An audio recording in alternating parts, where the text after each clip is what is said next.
I'm your host with the most, Locum23. You're joining me for Choices of Stories You Play, weekly recap, and let's go ahead and dive right in.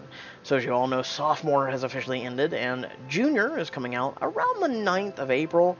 That may be just a set date, and they may have it come out on the Wednesday that it usually comes out on, or maybe they'll just make a brand new day for Junior itself on a Monday. I guess we'll find out. With that being said, as you all know, at the end of Sophomore, it was very traumatic, where our love interest and Tyler and Abby in that car were involved in a car accident. We don't know what happened, we don't know who's injured, or even possibly worse. For me, I took it really, really hard, and we'll get to that here in a minute. So what we're facing with is our love interest hurt? Because remember, every single one of our love interests, Zig, James, Chris, Caitlin, all of them have a possibility of losing something very big, especially if you have psychological trauma, if you have physical injury. For instance, James and his hands, writing, even mental, having anxiety and PTSD or something from having something like that happen. And then possibly even the trauma of losing a dear friend or something happening to the group. Tyler and Abby are involved. Tyler, I believe, was driving the vehicle, so what would happen if Tyler unfortunately was fatally wounded? These are things you'll have to think about, because you may not be a fan of Tyler and Abby, but they are a friend of the group. They are a friend of your MC, and you should never relish or cherish or be happy when someone it dies. You should never. I would have to say they would have to be the most worst and heinous possible person for you to really be happy when they die. So I'll think about that and reflect on that when and if the news is announced that something does happen to Tyler and Abby, or one of the two. You have to be there to support your friend, and then you'll have to be there to support your love interest. Also, don't.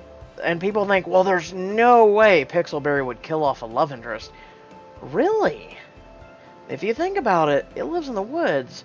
You killed off a friend. Now, a lot of people may say, well, Noah really wasn't a friend. No, Noah was a good friend up until that moment. And it was a misguided moment of him trying to think, I can save my sister. I can save my flesh and blood. This entity just wants to play a game. It just wants to do something. And I can save my sister. It's promised it's going to save my sister. So, yeah.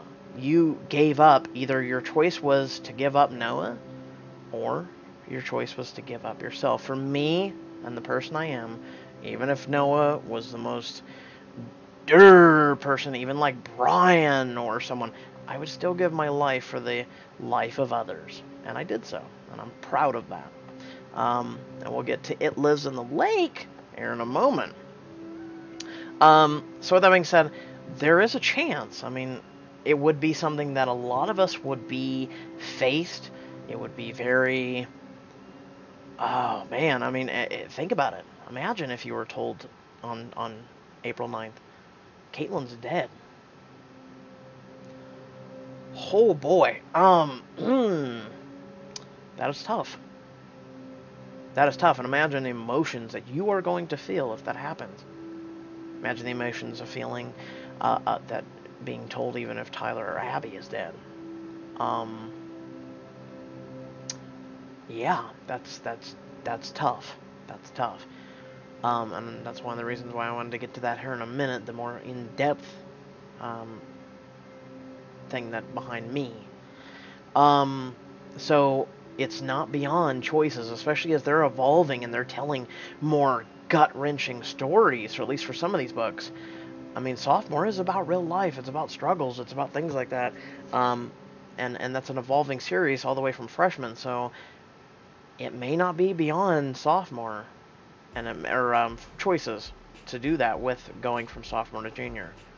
And what is the fallout of this? What is, is there a chance that your love interest is permanently hurt? Is there a chance that maybe Tyler or Abby is permanently hurt and they have to deal with either psychological trauma, or they have to deal with the fact that, a part of them has been injured, so now they're for instance, Chris in football, or Caitlin in singing, or James in writing and his intellect, or Zig and his dancing.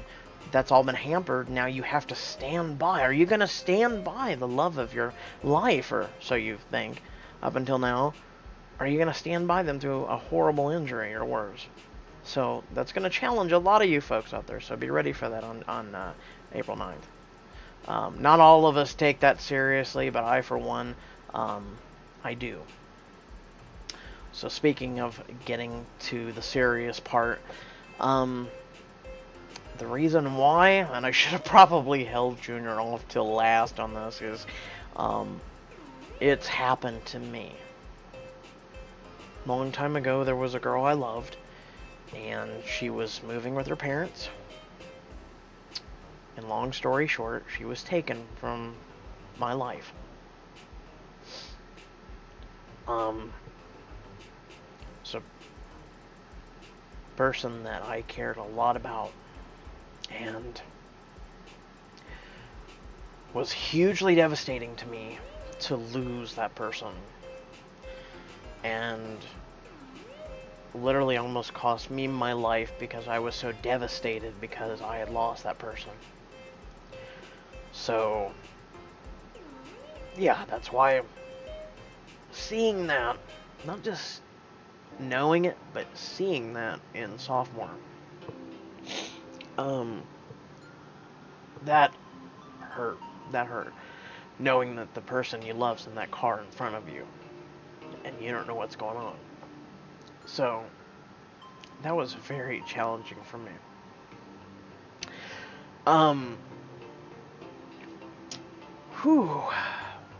Trying to fight back tears, trying to fight back breaking.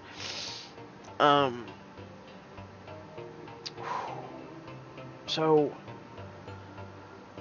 I'm hoping, you know, sophomore and freshman, it's always been upbeat, it's always been, you know, our joy of whatnot. It's always been our fun book that had good story and everything.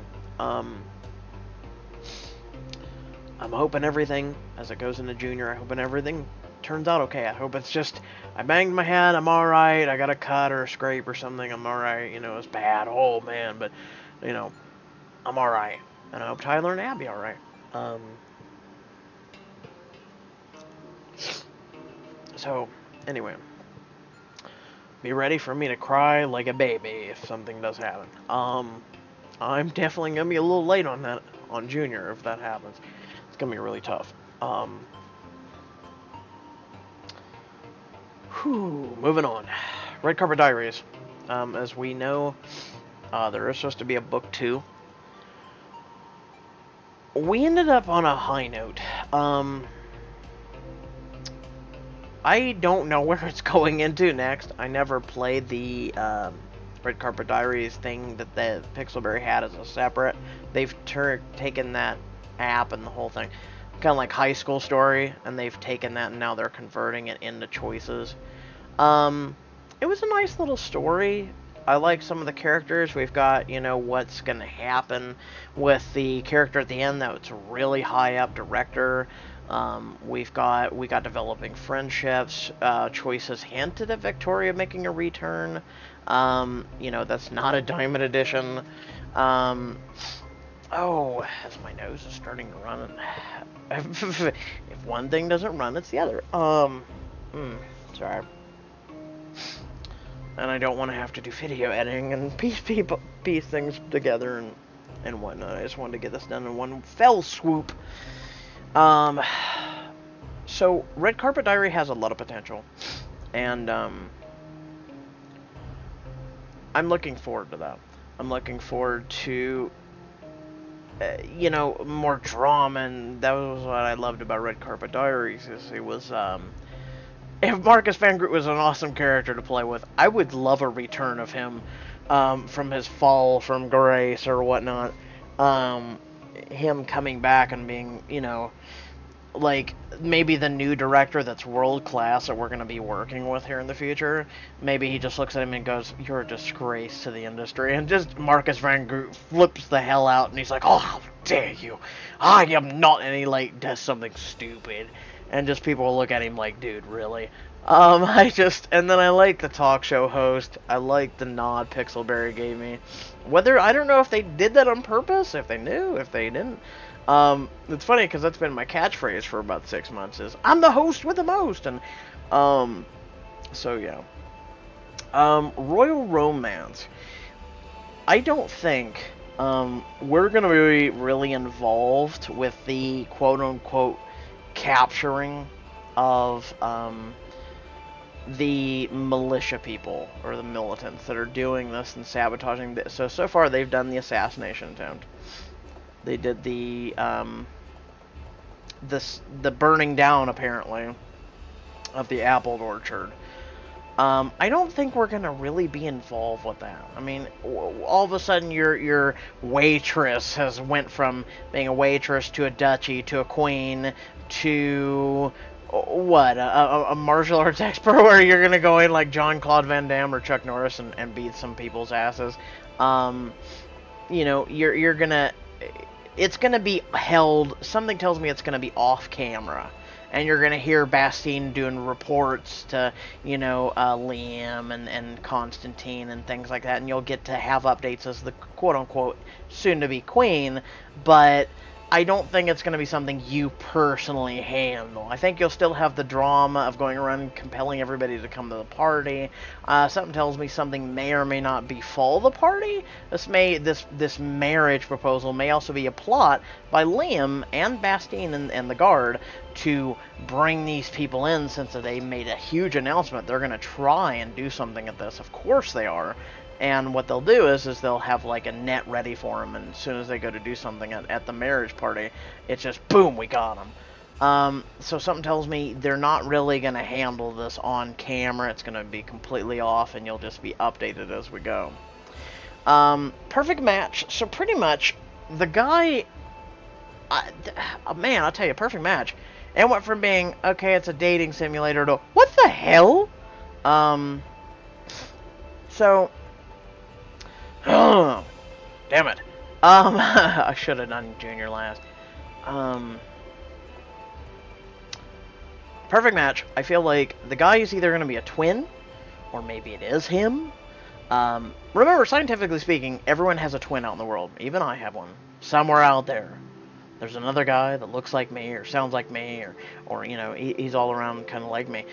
There's 8 billion people on the planet. Someone out there looks just like you. Think about that. It's scientifically proven. Everybody has a twin. Whether you be born together or somewhere out there, you know, it's just simple science. Is it a possibility he's been cloned?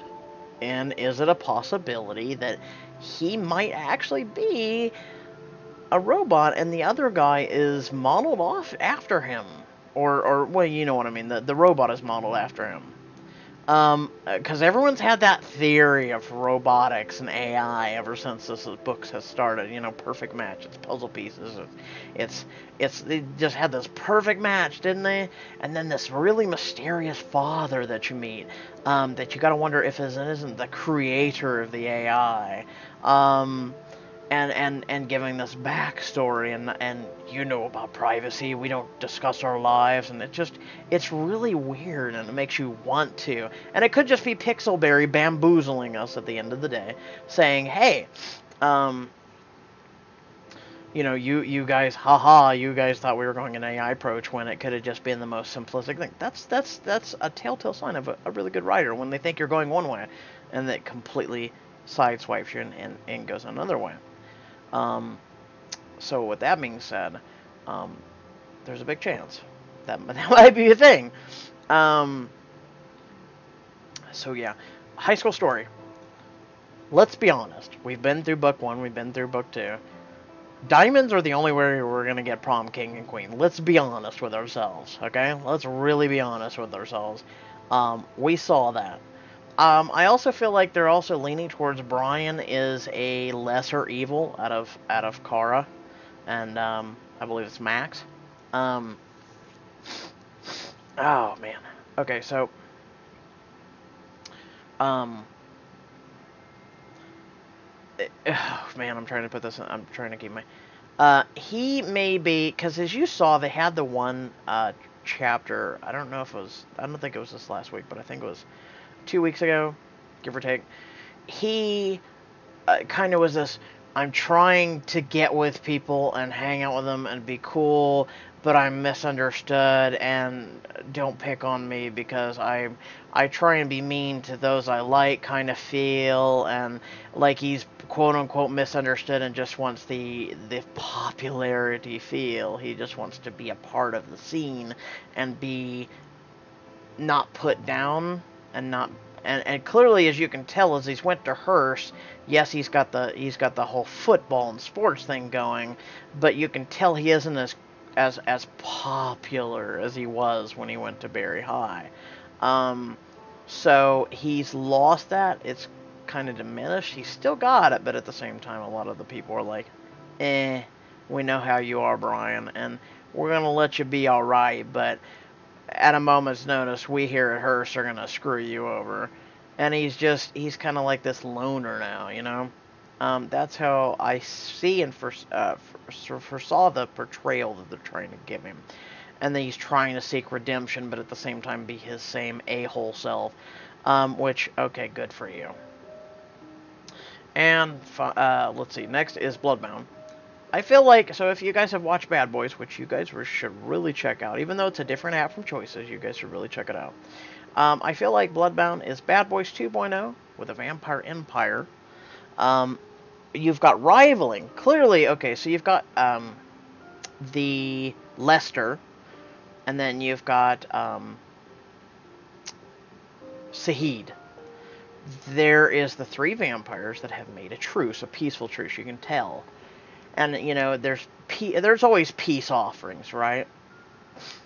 Then I also feel like, as you saw right there, Pariah and a couple of these other vampires are more new age. And you, as it's always been the telltale signs of of like Blade and other like vampire-esque movies and TV shows and whatnot.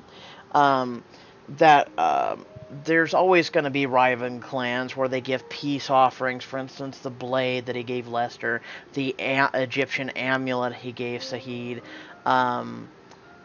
They always do that. For instance, Hellsing, the TV show, you guys should really check that out if you haven't.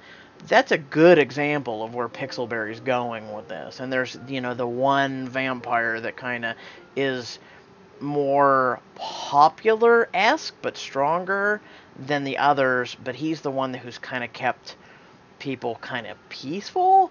And then, as you can tell, like, he went into that one room and something happened. And I try not to get too involved in the Diamond Editions until I do them, to keep it all fresh and new to me. So it's kind of taken me by surprise. And so I like that. I like that facet, really.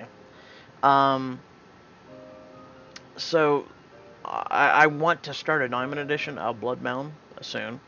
Right now I believe, halfway through It Lives in the Woods on the Diamond Edition. We're caught completely up with Endless Summer. Well, we haven't done Chapter 10. We're on 9 of the Diamond Editions.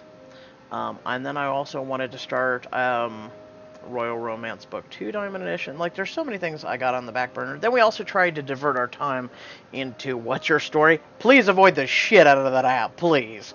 Save yourself time.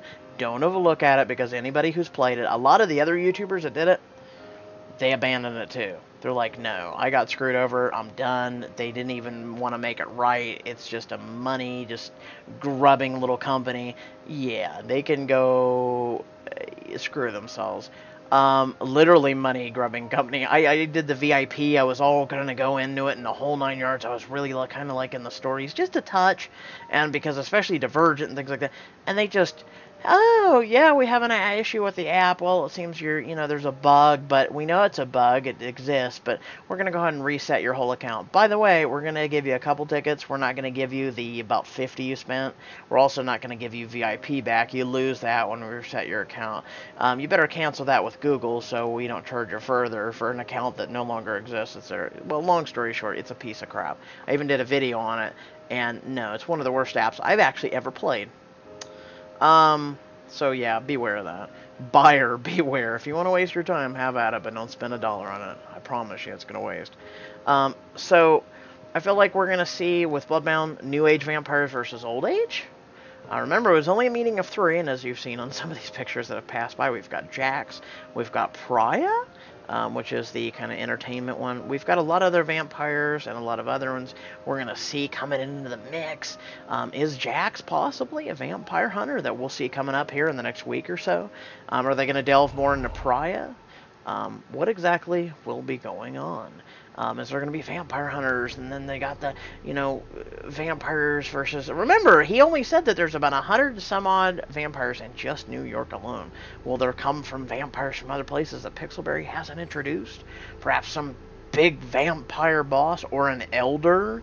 Like, we saw a glimpse into who made him, and so will he make an appearance himself? That was something Pixelberry never even hinted until now in that preview. So what happened to him?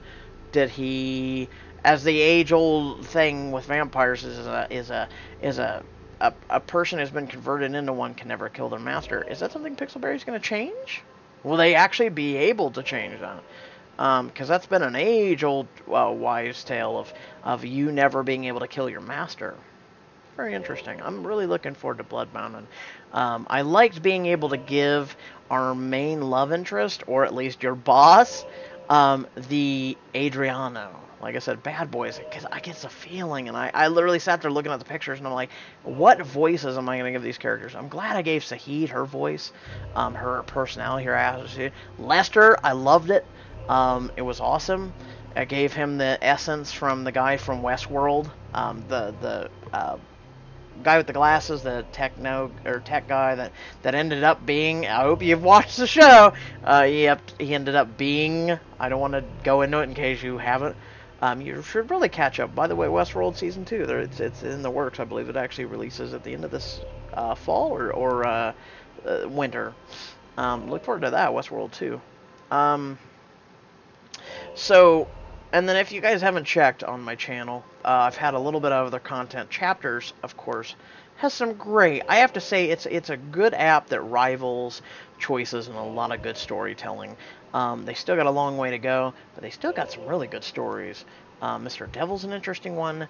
Hide and Seek was really cool. Bad Boys was fabulous, and a lot of people love it, and they wish that there was more for it. I wish there was more of Bad Boy Blues, but we'll just have to see. Hell, I'm about to start writing for chapters and get Bad Boy Blues 2 up there if they don't work on it, and maybe even the author maybe go somewhere else with it, because I would love a Bad Boys 2. It was just a fantastic story that just had a lot of potential, and unfortunately kind of fell a little mess at the end, I believe is the correct word. It just was a little, but overall it was a great story. I really loved it. I love the characters. I love the voices I gave them and things like that. It lives in the lake. Yeah, so as we saw, and I hope I'm not spoiling this for anyone, as we saw at the end, there's another evil entity that is by the woods, but it isn't your entity, but it's another entity that lives, in a nearby, lake near the woods. And we got a tiny, tiny, tiny, tiny little glimpse of one of the characters that lives in the lake. So is there going to perhaps be a group of misfits that dealt with an evil entity from many, many years ago from another town? Will we get to meet some of the characters? Will our MC make a reappearance? I don't know if they'll be able to do that, because for some of us who didn't sacrifice ourselves, that would be hugely detrimental, wouldn't it be? For those of us who sacrificed ourselves, we are now the entity. Is there perhaps our group is going to be able to free us somehow? Maybe they'll learn something. Maybe we'll come back. Or who knows? But there's a lot of potential. There's a lot of potential. And I don't want Pixelberry to rush that story. I want them to get them right. Speaking of things rushed, Endless Summer. Oh boy. Endless Summer, what the hell are you doing? So I feel like anybody who's watched Naruto Shippuden, You know what I'm talking about. It was dragged on. Because you had this really OP boss, which we got Rourke, he's got the orb, and he's got the power, and he's got this giant mech which can just, and you're just deleted. I mean, they've buffed this guy to unholy hell. Like, even Alistair tried to sabotage his mech, and Rourke was like, ha ha ha, bam. And he deleted Ooksquall, and he just deleted the Anarchists, and he deleted so many other things. And Rourke's going around here, and he's like the Omega Particle. He's just going around here. He's like a Madara in Naruto Shippuden. Just, he's like Jiren in Dragon Ball Super. There's just nothing you can do. And then the writers, at least they handled it well in Dragon Ball Super, but in Naruto Shippuden, it was just dragged out and dragged out and dragged out, and here's a bunch of fillers, and here's a hiatus, and for Endless Summer, hiatus. How many hiatuses have we had now in just book 3? We get it, it's the final book. You know what? How about this? You guys shouldn't have started book 3 so soon, huh? You guys should have planned this sucker out, and you guys should have had it real and ready. It's like after the last hiatus, we all went in the chapter and like, okay, man, we're expecting good things here.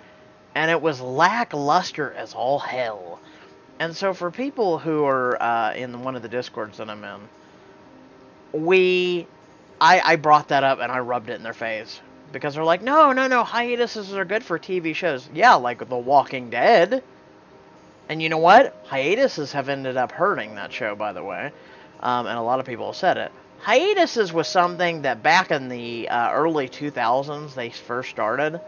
And at first it worked because they'd take like a 1-week hiatus and then they'd be back. But now it's months and months and months, and we're taking mid-season finales and all this crap, and it's a bunch of hype, and it's a bunch of, it's so they can go to their executives and directors and everybody and go, look, see, we brought in this many views, and we brought in this much money. And it's not working so well. It's actually starting to fail. And a lot of people from Hollywood have said it's actually our bane of our existence now. And we're trying to get rid of it. People are tired of these hiatuses. And here's Endless Summer doing it too. And it wouldn't be the first time that they did a hiatus. They started dabbling with it in Hero, another book that I'm looking forward to seeing. But Endless Summer Crew, please, for the love of God, if it means you take a mid-season hiatus, come back in 6 months with the rest of Endless Summer, we'd be fine with that, because we want a killer ending for this. We want a literal, figurative, killing ending for this. We want some really good story.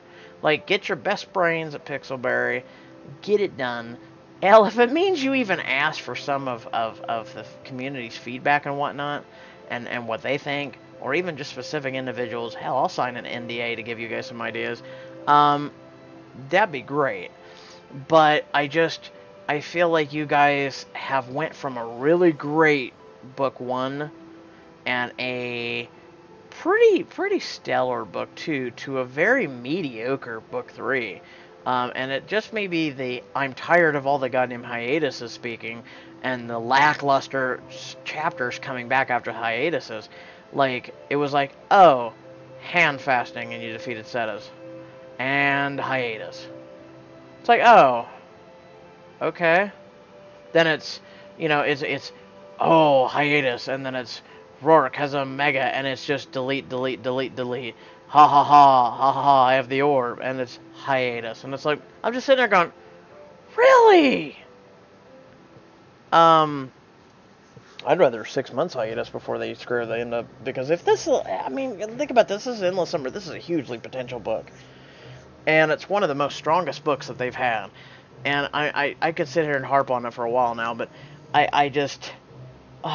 it's kind of like, funny enough, we're playing Crown of the Flame music right now. It's funny enough that, you had this really powerful enemy that they build up to, and then she was defeated by the most mediocre thing in the world. And I'm just sitting there going, what? And then it's, next chapter's a finale. Hey, guess what? You're going to marry or unmarry or hook up with whoever you really want, and it's going to be esque, and then have a good one. And everyone was like, wait, what? And people have been like, please bring Crown and the Flame back. Like, it just was not a closure we wanted. And then the Most Wanted has so much goddamn potential. And we're all sitting there going, so Most Wanted Book 2? Nah, guys, it's in hiatus. For 2 years! Yeah, but it's in hiatus. We may dig into it. You know, it's kind of like on the back shelf for, like, if we really screw up a bunch of chapters and books to the point where we start losing some of our grossing money, we'll suddenly hint Most Wanted 2, and people are going to be like, okay, I'm coming back! Like, okay. Okay. So with that being said, hope y'all did enjoy the video. Sorry about getting emotional at the start.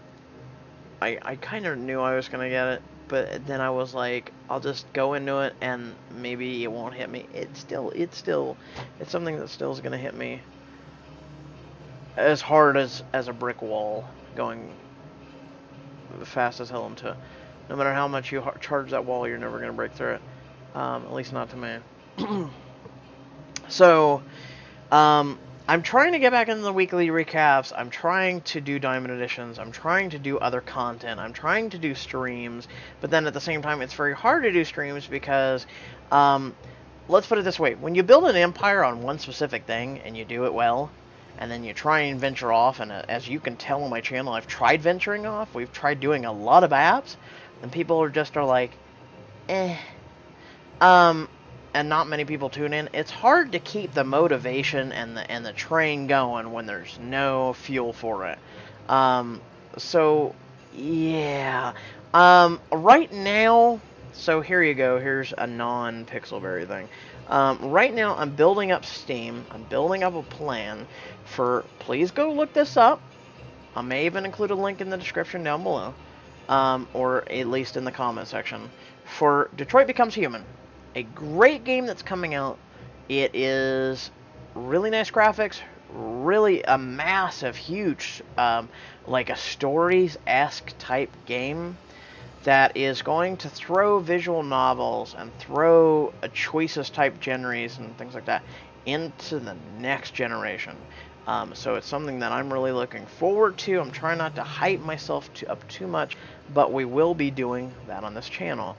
Right now, I'm having to, because I don't have Windows 10, and it's only available on PlayStation. Hopefully that doesn't discourage you from going, well, I'll watch your videos, or I may play it myself. There's a lot of really nice games coming on PlayStation 4 this year. I'm going to try and get a video capture card. I'm going to not try, but I'm gonna have to, because I want to do this game really bad, especially as a choices and visual novel-esque channel, and gameplay channel, period. I really want to go that channel, or continue for this channel, and I really want to jump on board that, and then push for that, and build a bigger audience, and get better content, get better, you know, everything going, and build more momentum, because it sucks when you're building up momentum for something, and you're doing other types of games and other types of content that varies from, you know, just simple visual novels, and then all of a sudden people are like, I'm just not even going to show any interest whatsoever. It sucks. I mean, as a content creator, it really sucks when there's just no desire for it. There's no hunger for it. There's a hunger for you as a content creator, but then it's just like, people aren't doing it, and then it's actually a detrimental thing to you and your channel, because then you're putting content out there that clearly the audience doesn't want or won't even give a shot for.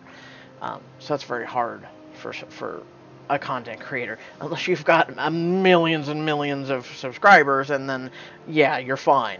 I don't have that luxury, and I don't have the luxury of also wasting time. So that's, yeah. Also, check out the chapters. There's some new books that came out recently. Like I said, give chapters a choice, at least a shot. They're a really good visual novel that is up there with Pixelberry, and I'm kind of glad for them, because as choices was doing great, it kind of had a bending off period, and it was kind of just getting repetitive, and clearly, if you've been a choices fan as long as I have, you can kind of tell that they were kind of getting content with their crown they were wearing, and then all of a sudden chapters came out and they gave some really good stories and things like that, and then, you know, people were like, oh, it's a copycat, and it's like, Literally none of their stories are copycatting. Like, really, none of their stories are copycatting at all. And like, these are stories that were already out there before Pixelberry even existed, and like, they're being brought to the visual novel, the apps and the games now and things like that, and they're being given a chance. Versus Pixelberry, they have their writers there. They're writing all new content for choices. So it's not coming from the people who write their own stories and are quote unquote amateurs, but they're giving people a shot, and I really like it. So then they actually do spell checking, which triggers the shit out of me when you don't do that. So that being said, I hope y'all did enjoy the video. Feel free to like, comment, share, subscribe. Head down the description below, links to social media, our Discord, and a few links to support me and my content. Let me know in the comment section below what you all think. What do you think will be happening? And what do you hope will happen, especially with Junior? Got a week to find out, don't we? Happy Easter to those who celebrate it. Otherwise, happy April Fools to those who do it. I'm not much of a holiday person, to be honest. I thought about doing like an April Fool's thing. I might do something later for my Discord. It'll be something which, of course, they know, is going to be April Fool's-ish. But it's just, I just never have been a big April Fool's person, And typically around this day, I avoid the shit out of the internet, because it's like, some places will actually come out with some good content and good things that you wish did exist, and then, like, or things that are just, like, what the hell? And there's already people sharing links on Facebook and everything, and I'm sitting there going, yeah, you good luck telling yourself that. You think that's real, that's cute, that's funny. And you're about as bad as the prankster who made it. Because they get their hopes up. I've already seen some people be like, oh my god, did you hear this was making a return? That's like someone going, Half-Life 3 is coming. That's funny. Yeah, good luck with that. So with that being said, thank you all for watching, and I'll catch you all next time. Peace.